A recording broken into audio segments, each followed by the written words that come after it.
Hello students, good morning.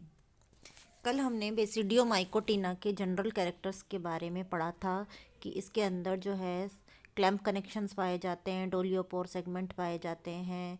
इसके अंदर monokaryotic, dikaryotic और डिप्लॉइड जो है फिलामेंट्स के अंदर सेल्स देखने को मिलती हैं। अब हम जब इसका वर्गीकरण पढ़ेंगे तो वैसे तो इसको बहुत सारी क्लासेस, बहुत बड़ा ग्रुप है ये बेसिडियोमाइकोटिना, इसको बहुत सारी क्लासेस में वर्गीकृत किया है। लेकिन आपके सिलेबस में फर्स्ट ईयर में दो ही क्लासेस हैं जिनके बारे में हम यहाँ पर स्टडी करेंगे। एक तो है टीलियोमाइसिटीज़ और दूसरी है हाइमिनोमाइसिटीज़। टीलियोमाइसिटीज़ के अंदर आपके रस्ट और स्मट फंजाई के जो मैंने एग्जाम्पल जो है बताए थे जनरल कैरेक्टर्स के अंदर, रस्ट फंजाई और स्मट फंजाई आती है। तो आप ये नोट कर लीजिए, टीलियोमाइसिटीज़। तो इसको सबसे पहले कौन सी क्लास पढ़ेंगे हम बेसिडियोमाइकोटिना में? टीलियोमाइसिटीज़। टीलियोमाइसिटीज़ में ऐसी फंजाई आएगी जिसमें कि फ्रूटिंग बॉडी नहीं पाई जाती। तो मैंने बताया था कुछ एक्सेप्शंस है जिनमें फ्रूटिंग बॉडी नहीं बनती है, बेसिडियोकार्प नहीं बनता है। तो टीलियोमाइसिटिस, TELIO, टीलियो MYCETES, टीलियोमाइसिटीज़, जिसमें रस्ट और स्मट फंजाई आती है। रस्ट में हम पक्सीनिया की लाइफ साइकिल पहले भी पढ़ चुके हैं, अभी हम दोबारा पढ़ेंगे। और स्मट के अंदर हमने अस्टिलेगो पढ़ा था, और अस्टिलेगो जो है उसकी लाइफ साइकिल छोटी होती है और पक्सीनिया की बहुत बड़ी लाइफ साइकिल होती है। इसकी लाइफ साइकिल में 5 प्रकार के स्पोर्स पाए जाते हैं और ये जो है हेट्रोसाइक्लिक रस्ट कहलाती है। हेट्रोसाइक्लिक मतलब इसको अपनी जीवन चक्र को पूरा करने के लिए 2 लिविंग होस्ट की आवश्यकता होती है। एक तो इसका होस्ट होता है गेहूँ, जिस पर कि ये डिजीज़ उत्पन्न करती है, जिसके कारण कि नुकसान होता है। दूसरा पहाड़ों पर पाया जाता है बर्बेरिस, जिसके ऊपर ये अपनी लाइफ की 2 स्पोर्ट्स के स्टेज कंप्लीट करती है।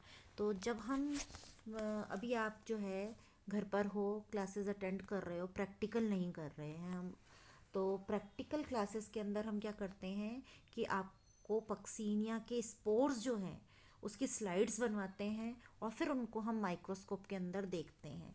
तो ये एक डायग्राम है जिसमें कि आपको पक्सीनिया, टीलियोमाइसिटीज़ का मेंबर क्या है, ये टीलियोमाइसिटीज़ का मेंबर है। और ये जो आपको मैंने खाली एक स्टेज दिखाई है इस डायग्राम के अंदर, जिसमें कि आपको सवृंत संरचनाएं दिखाई दे रही हैं। ये संरचनाएं कब दिखी? जब हमने किसी इन्फेक्टेड, संक्रमित गेहूं की पत्ती का सेक्शन काटा। सेक्शन काटने के लिए हम क्या करते हैं? एक पिथ का उपयोग करते हैं। पिथ के रूप में चाहे आप आलू ले लो, चाहे गाजर ले लें, चाहे मूली ले लो, चाहे हम कोई शाकीय तना ले सकते हैं जिसके अंदर हम पत्ती को लगा सकें। उसके अंदर पत्ती को हम व्यवस्थित करके सेक्शन काटते हैं। तो सेक्शन जो है बिल्कुल बारीक और ट्रांसपेरेंट कटते हैं, तो ही हमें इस तरह के स्पोर्स माइक्रोस्कोप के अंदर बहुत आसानी से, बहुत बड़ी संख्या में, सिमिलर जैसा ये डायग्राम दिखाई दे रहा है, बिल्कुल एग्जैक्टली वैसे ही स्पोर्स बेस, जिनको कि हम यूरिडो स्पोर्स कहते हैं, दिखाई देते हैं। तो ये क्या है? पक्सीनिया के यूरिडो स्पोर्स। तो ये एक तरह से आपका प्रैक्टिकल है, पक्सीनिया का प्रैक्टिकल भी है और वेसिडियोमाइकोटिना का क्लासिफिकेशन भी है। तो पक्सीनिया जो है जिस ऑर्डर में आता है उसको यूरेडिनेल्स कहते हैं। क्या कहते हैं इसको? यूरेडिनेल्स। और फैमिली इसकी जो है वो पक्सीनिएसी है और इसका जीनस जो है वो पक्सीनिया है। तो कई बार बच्चे पूछ रहे हैं कि मैडम इसका क्लासिफिकेशन नहीं मिल रहा है, क्लासिफिकेशन क्या होगा? तो ये क्लासिफिकेशन जो है इस तरह से जो है, क्लासिफिकेशन जैसे जैसे हम पढ़ते जा रहे हैं अपने आप ही जो है विभिन्न मेंबरों का क्लासिफिकेशन बनता जा रहा है। जैसे कि बेसिडियोमाइकोटिना हो गया इसका डिवीज़न, सब डिवीज़न जो है इसका क्या हुआ, सॉरी फंजाई जो है, माइकोटा जो है इसका डिवीज़न हो गया, बेसिडियोमाइकोटिना जो है इसका सब डिवीज़न हुआ, और फिर इसकी क्लास टीलियोमाइसिटीज़ हो गई, ऑर्डर इसका यूरेडिनेल्स हो गया पक्सीनिया का, और इसकी जो आगे हम बढ़ेंगे फैमिली हो गई पक्सीनिएसी। तो ये इसका जो है क्या है, प्रैक्टिकल है पक्सीनिया का, और उसका क्लासिफिकेशन भी हो गया। और जो बेसिडियोमाइकोटिना की टीलियोमाइसिटीज़ जो है क्लास, उसकी हमने टीलियोमाइसिटीज़ जो है उसका हमने एक ऑर्डर यूरेडिनेल्स हमारे सिलेबस में है, दूसरा अस्टिलेजिनेल्स हमारे सिलेबस में, उसके बारे में हम पढ़ेंगे। तो पहले हम किसके बारे में पढ़ रहे हैं? यूरेडिनेल्स के बारे में पढ़ रहे हैं, पक्सीनिया के बारे में पढ़ रहे हैं। तो ये पक्सीनिया का जब हम प्रैक्टिकल क्लास में सेक्शन काट के देखते हैं तो पत्ती की ऊपरी सतह पर हमें इस तरह से सवृंत संरचनाएं गोल गोल दिखाई देती हैं, क्योंकि ये डाइकैरियोटिक माइसीलियम से बनी है। अब आपको डाइकैरियोटिक का मतलब अच्छे से समझ में आ जाना चाहिए। डाइकैरियोटिक का मतलब है कि हर एक सेल के अंदर आपको दो केंद्रक दिखाई दे रहे हैं, और ये दो केंद्रकों वाला जो स्पोर है ये ही यूरिडो स्पोर कहलाता है। फिर जब ये बहुत सारी संख्या में पत्ती के नीचे की सरफेस पे बनते हैं तो इसकी एपिडर्मिस फट जाती है। ये देखो, फट गई एपिडर्मिस और इसमें से स्पोर्स बाहर निकल गए। तो ये एक यूरिडोस्पोर आपको सवृंत संरचना दिखाई दे रही है। इसके दोनों साइड में आप देखो, लेफ्ट और राइट के अंदर कुछ उभार सा दिखाई दे रहा है जो जर्मोपोर कहलाता है, जिससे कि ये स्पोर जर्मिनेट होता है। अब इसके बाद में क्या होता है कि इसकी नेक्स्ट स्टेज में ये जाता है। नेक्स्ट स्टेज के अंदर आप देखिए दो सेल्ड स्पोर आपको दिखाई दे रहे हैं। ये कहलाते हैं इसके टेल्यूटोस्पोर्स। क्या कहलाते हैं? टेल्यूटोस्पोर्स। ये भी जो है गेहूं की पत्ती के ऊपरी सतह पर काले रंग की लंबी लंबी धारियां बन जाती है इसके कारण, और यूरिडोस्पोर्स के कारण जो है ऑरेंज येलो कलर के लाइनें या धब्बे बन जाते हैं गेहूं की पत्तियों के ऊपर। जब इसका सेक्शन काटते हैं तो इसके अंदर हमें ये दो सेल वाली कोशिकाएं, मोटी भित्ति वाली, दोनों कोशिकाओं में आपको दो दो केंद्रक दिखाई दे रहे हैं स्टार्टिंग के अंदर। फिर क्या होता है कि ये दोनों हेट्रोकैरियोटिक होते हैं। एक अलग तरह का केंद्रक दिख रहा है, दूसरा अलग तरह का केंद्रक दिख रहा है। ये एक टेल्यूटोस्पोर कहलाता है। तो यूरिडोस्पोर्स का कन्वर्जन किस में होता है? थिक वॉल्ड बाई सेल्ड दो कोशिकीय संरचना टेल्यूटोस्पोर के अंदर। फिर इसके बाद में मैंने बताया था कि इसके अंदर जो है डाइकैरियोटिक संरचना जो है डिप्लॉइड संरचना में परिवर्तित होती है। तो यहाँ पर आप देखो कि ये जो है इसकी लाइफ साइकिल के अंदर प्राइमरी सेकेंडरी माइसीलियम जो N+N माइसीलियम था, उनसे N+N प्रकार के स्पोर्स यूरिडोस्पोर्स बने, टेल्यूटोस्पोर्स बने, और अंतिम अवस्था में टेल्यूटोस्पोर्स 2N डिप्लॉइड प्रकार के स्पोर्स में परिवर्तित हो गए। फिर इनमें अर्धसूत्री विभाजन हुआ, और अर्धसूत्री विभाजन से ये देखिए अब इसमें जो है दो, एक दो तीन चार, चार प्रकार के स्पोर्स जो हैं इसमें बन गए। ये चार प्रकार के स्पोर्स जो हैं, क्योंकि अर्धसूत्री विभाजन से बने टेल्यूटोस्पोर की हर एक सेल के अंदर ऊपर वाले सेल से भी चार और नीचे वाले सेल से भी चार स्पोर्स बनेंगे। इनमें किसी भी प्रकार की फ्रूटिंग बॉडी नहीं बन रही है। ये बेसिडियम भी जो है प्रोमाइसीलियम कहलाता है, इसका बेसिडियम नहीं कहलाता है। और इसके बाहर की ओर स्पोर्स बन रहे हैं, दो प्लस प्रकार के और दो माइनस प्रकार के। इनको बेसिडियो स्पोर्स कहते हैं और ये मिट्टी में बनते हैं। तो ये होस्ट के ऊपर दिखाई नहीं देंगे बेसिडियोस्पोर्स आपको, क्योंकि टेल्यूटोस्पोर जब ज़मीन पर गिर जाते हैं तब ये अंकुरित होकर बेसिडियोस्पोर्स बनाते हैं। कहाँ पर? ज़मीन के अंदर बनाते हैं, या ज़मीन के ऊपर बनाते हैं। इसलिए ये वाली स्टेज जो है आपको होस्ट के ऊपर दिखाई नहीं देगी। होस्ट के ऊपर यहाँ तो आपको यूरिडोस्पोर मिलेंगे या आपको टेल्यूटोस्पोर मिलेंगे। कौन से host? Primary host. Primary host मतलब गेहूँ की पत्ती पर। इसके बाद में तो ये जो फंगस है ये दूसरे होस्ट पे चली जाती है। इसके बेसिडियोस्पोर्स जो होते हैं ये बर्बरिस की पत्ती है। बर्बरिस के ऊपर जो है ऊपर की ओर फ्लास्क शेप्ड स्ट्रक्चर बन गई, और ये स्ट्रक्चर कहलाती है पिक्निडियम। और इस पिक्निडियम के अंदर अगर प्लस प्रकार के स्पोर्स से ये बना है तो इसमें प्लस प्रकार के स्पोर्स बनेंगे। इसी तरह से इसके बगल में और भी बहुत सारी फ्लास्क शेप की स्ट्रक्चर्स बन सकती हैं। अगर ये माइनस बन रहे हैं तो ये माइनस प्रकार के स्पोर्ट्स बनाएंगे आगे। तो इस पिक्निडियम के अंदर जो स्पोर्ट्स बनेंगे उनको पिक्निडियो स्पोर्ट्स कहते हैं, और ये पिक्निडियो स्पोर्ट्स जर्मिनेट होकर फिर अगुणित माइसीलियम, मोनोकैरियोटिक माइसीलियम का निर्माण करते हैं।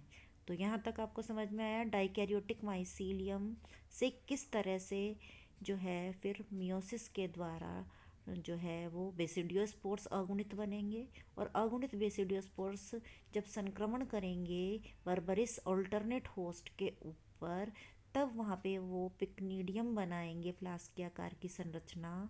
इस पिक्निडियम में जो स्पोर्स बनेंगे इनको पिक्निडियो स्पोर्स कहेंगे। और ये पिक्निडियो स्पोर्स जब जर्मिनेट होंगे तो प्लस प्रकार के पिक्निडियो स्पोर्स से प्लस प्रकार का माइसीलियम और माइनस प्रकार के पिक्निडियो स्पोर्स से माइनस प्रकार का माइसीलियम बनेगा। फिर ये दोनों प्रकार के माइसीलियम जो हैं ये नीचे की ओर मूवमेंट करेंगे। कहाँ जाएंगे अब ये? नीचे की ओर। और नीचे की ओर जब ये जाते हैं प्लस प्रकार के और माइनस प्रकार के माइसीलियम तो इनका फ्यूज़न हो जाता है बीच में रास्ते में, और ये पुनः डाइकैरियोटिक अवस्था में आ जाते हैं।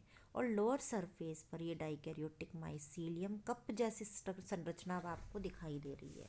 तो जब हम प्रैक्टिकल करेंगे बर्बरिस की लीफ का तो हमें ये दोनों अवस्थाएं भी दिखाई दे सकती हैं। नीचे की एपिडर्मिस पर कप के समान संरचना और ऊपर की संरचना और फ्लास्क के आकार की संरचना। फ्लास्क के आकार की संरचना को पिक्निडियम और नीचे जो कप के जैसी संरचना है इसको एसिडियल कप कहते हैं। और इसके अंदर पॉलीगोनल प्रकार के स्पोर्स बनते हैं। और ये पॉलीगोनल स्पोर्स जो होते हैं यही स्पोर्स N+N प्रकार के होंगे, क्योंकि ये जिस माइसीलियम से बना कप ये N+N प्रकार के माइसीलियम से ये बना, इसलिए इसके स्पोर्स भी N+N प्रकार के होंगे।